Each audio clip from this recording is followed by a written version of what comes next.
नमस्कार and welcome back. Trump ने कल अनाउंस किया कि ईरान को सरेंडर करना पड़ेगा वरना ईरान को तबाह कर दिया जाएगा, उसके ऊपर अटैक किया जाएगा।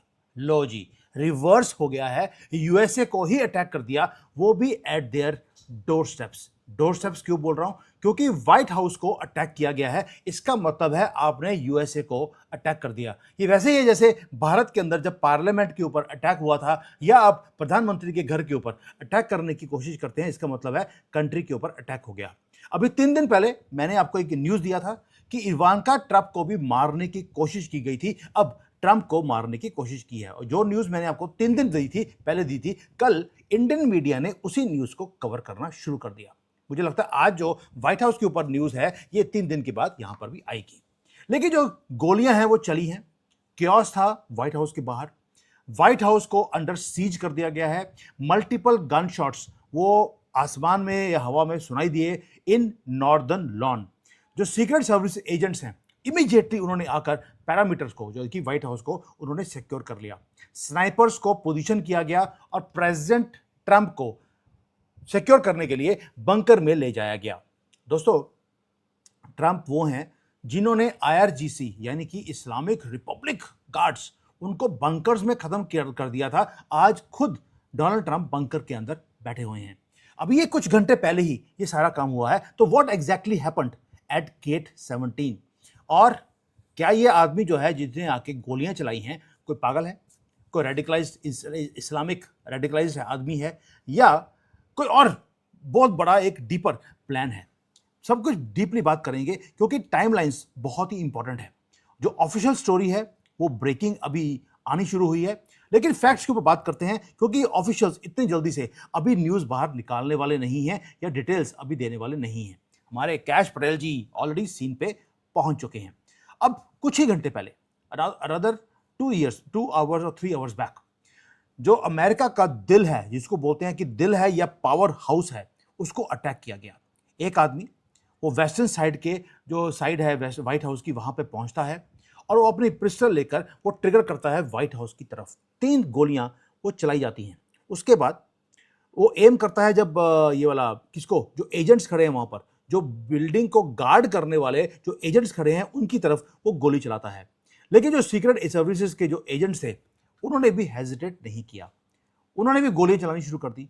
काउंटर अटैक किया गया, 20 से लेकर 30 गोलियां उस बंदे की तरफ डाली गई और उसे खत्म कर दिया गया।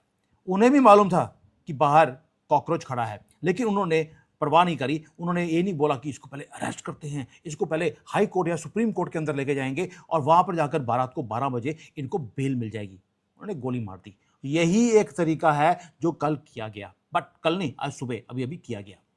जो सस्पेक्ट था जिसके गोलियां चलाई थी, he did not stand a chance, उसको न्यूट्रलाइज कर दिया गया इमीडिएटली। लेकिन जो डेंजर है वो वहीं पर नहीं रुका। क्रॉस फायर जब किया गया तो वहां पर सिविलियंस खड़े थे, जो जनरली व्हाइट हाउस के बाहर खड़े होकर फोटो खिंचा रहे होते हैं। उसके एक जो वहां पे लोग खड़े थे, उनको भी गोलियां लगी हैं। अब जो जिसको बोलते हैं कि भाई कहीं से आया, व्हाइट हाउस के बाहर खड़े होकर फोटो खिंचा रहा है, रॉन्ग टाइम पर वो आदमी वहां पे खड़े हुए थे, जो कि इस क्योस के अंदर उनको भी गोलियां लग गई।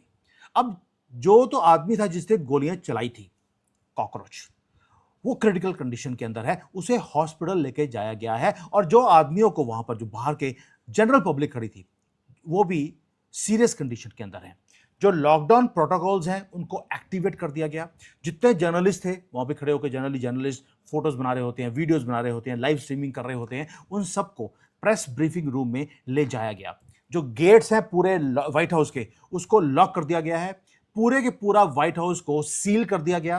प्रेसिडेंट ट्रंप को बंकर में ले जाया गया है एंड ही इज सेफ।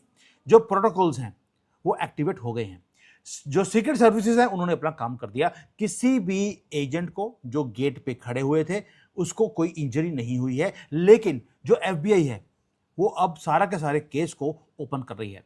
मैंने पहले बताया आपको, कैश पटेल को ऑलरेडी वहां पर भेज दिया गया है and they are looking into every terrifying coincidence. अब मैं कोइंसिडेंस क्यों बोल रहा हूं ये अभी बताता हूं, क्योंकि अमेरिका के अंदर बड़ी एक डीप बात हो रही है कि अब टाइमिंग देखिए कि अभी हुआ क्या है। इस गन फायर से थोड़ी देर पहले 2 काम हुए।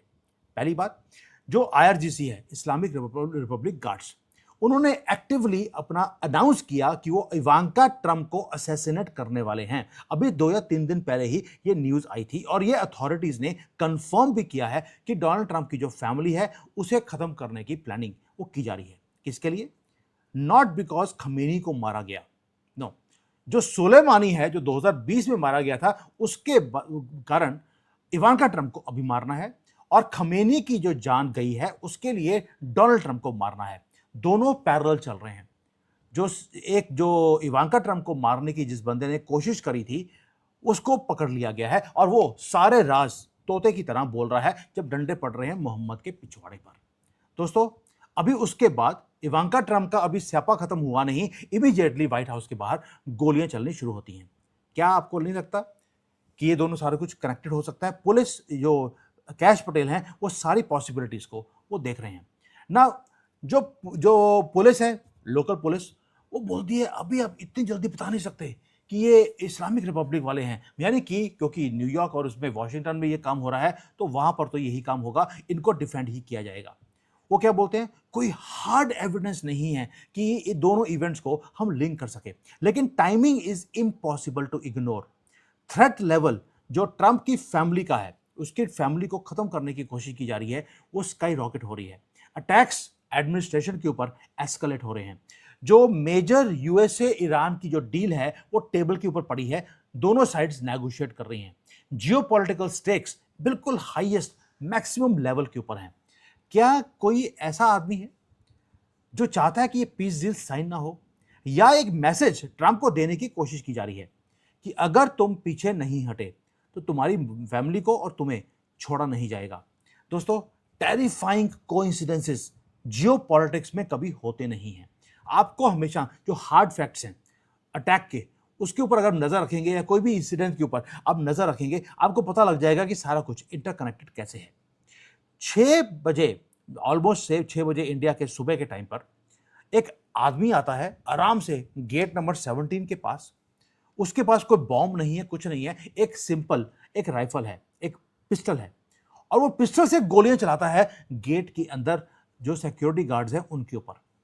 यानी कि कोई टैक्टिकल, कोई मास्टरमाइंड आदमी ऐसा काम नहीं करेगा। वो राइफल लेकर आएगा, वो व्हाइट हाउस के अंदर गोलियां चलाने की कोशिश करेगा, लेकिन ये आदमी आता है वहां पर और आकर गोलियां चलाता है सीक्रेट सर्विसेज के ऊपर। आप दुनिया का सबसे बड़ा किला व्हाइट हाउस के ऊपर एक छोटे से हैंडगन लेकर आप नहीं जाते हैं, क्योंकि उनको मालूम है, सबको मालूम है कि व्हाइट हाउस के अंदर जो विंडोज हैं वो भी बुलेट प्रूफ हैं, गोली भी अंदर जा नहीं सकती। तो आप एक पिस्टल लेकर गोली चलाते हैं। आपको मालूम है कि ये जो पूरी की पूरी बिल्डिंग है ये किले की तरह है, वहां पर जो गार्ड्स खड़े हैं वो एलीट हैं, दुनिया के बेस्ट जो गार्ड्स हैं वो वहां पर खड़े हैं। भी उसने सिर्फ 3 गोलियां चलाई थी और उसके बाद गोलियां आती हैं और उसको बिल्कुल मार दिया जाता है। यानी कि ये आदमी एक सुसाइड मिशन की तरफ आया था, एक मैसेज देने के लिए कि this is what we are going to do. अब कई तो लोग बोलते हैं कि ये तो सुसाइड है किसी आदमी का, कई लोग बोलते हैं कि भाई व्हाइट हाउस को ही चूज क्यों किया? ये आपको मालूम है कि आपकी डिस्ट्रक्शन होने वाली है, बेस्ट दुनिया के लोग खड़े हैं, तो आप वहां पे क्यों खड़े हैं? अभी इन्होंने क्या बोलना शुरू कर दिया, जो इस्लामिक वालों की जनरली प्रॉब्लम होती है, वो क्या बोलते हैं कि ये ना मेंटली अनस्टेबल था। ऑलरेडी हमने 2-3 महीने पहले उसमें दिखाया था, हमने हॉस्पिटल में, हमारे पास सर्टिफिकेट है, ये मेंटली अनस्टेबल है। और जिसने सर्टिफिकेट दिया था वो भी मोहम्मद था, और जिसको दिया गया है वो भी मोहम्मद होता है। आपने भारत में भी ये देखा है, और इसी बेसिस पर ये हमेशा ही ये क्या करते हैं, पहले से सर्टिफिकेट लेके रख लेते हैं। उसके बाद जब केस जाएगा कोर्ट में, वो बोलेंगे देखो जी डॉक्टर ने पहले बोल दिया था ये मेंटली अनस्टेबल है, उसको छोड़ दिया जाता है।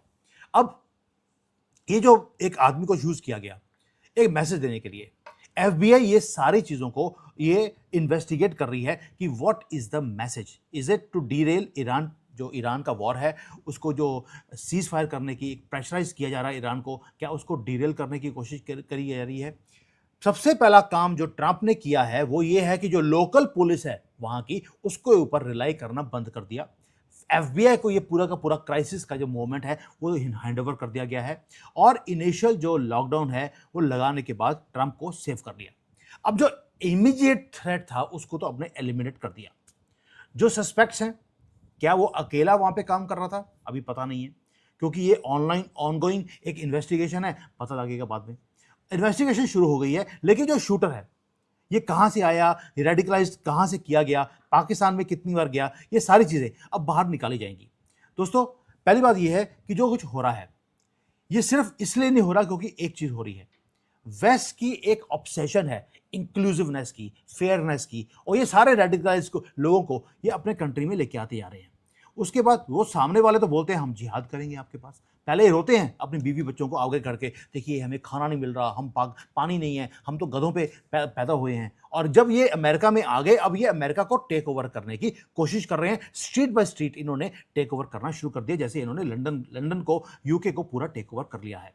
नाउ अमेरिका की प्रॉब्लम क्या है या वेस्ट की प्रॉब्लम ये है, they always want to show a good guy in their own country.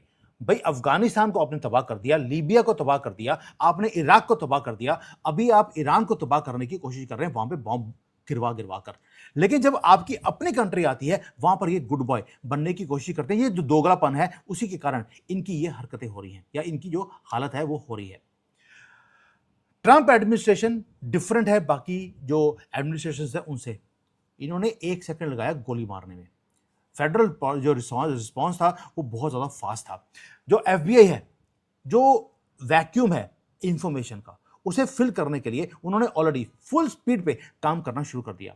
Secondly, rumours हैं उसने भी फैलना शुरू कर दिया।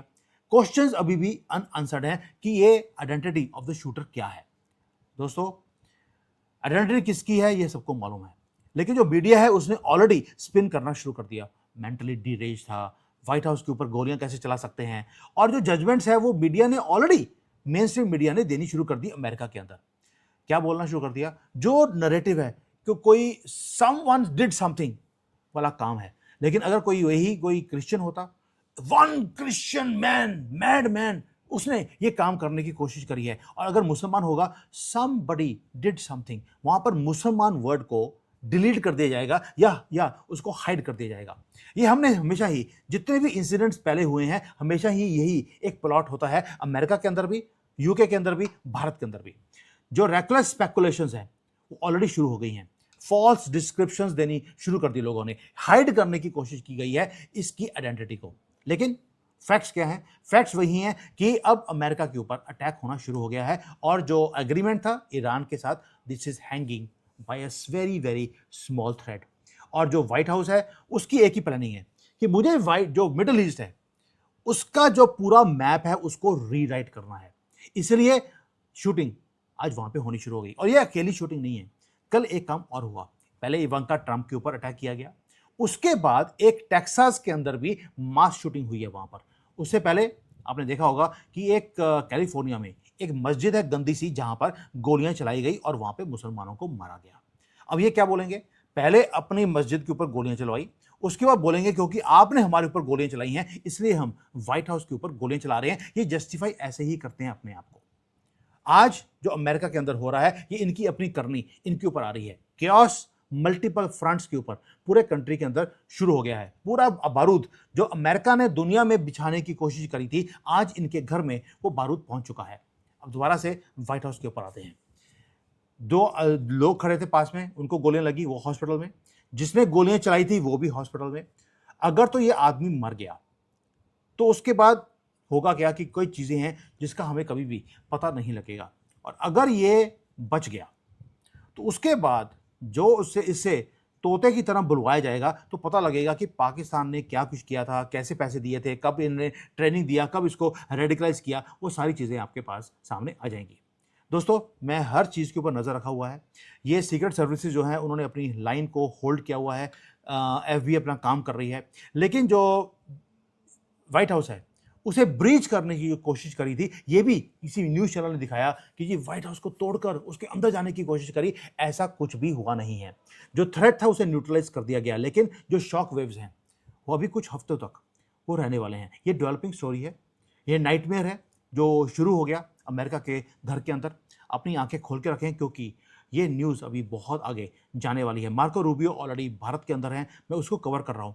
मुझे समझ नहीं आता, मार्को रूबियो अभी कलकत्ता के अंदर लैंड करे हैं, और हमारे कई एक्स जो मेजर जनरल्स हैं उन्होंने इमीडिएटली डिक्लेयर भी कर दिया कि मार्को रूबियो वहाँ पर एक भारत के खिलाफ एक साजिश करने आए हैं, वो ये कर देंगे, वो कर देंगे।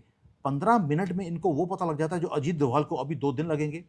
तो मैंने पूरा इन्वेस्टिगेट किया उनको। अगली वीडियो में मैं आपको मार्को रूबियो को बताऊंगा कि वो भारत में करने क्या आए हैं, उनका प्लान क्या है, क्या टेबल पे रखा है और भारत ने उसके साथ किया क्या है। The truth is coming out. Wait for the next video. Thank you. जय हिंद।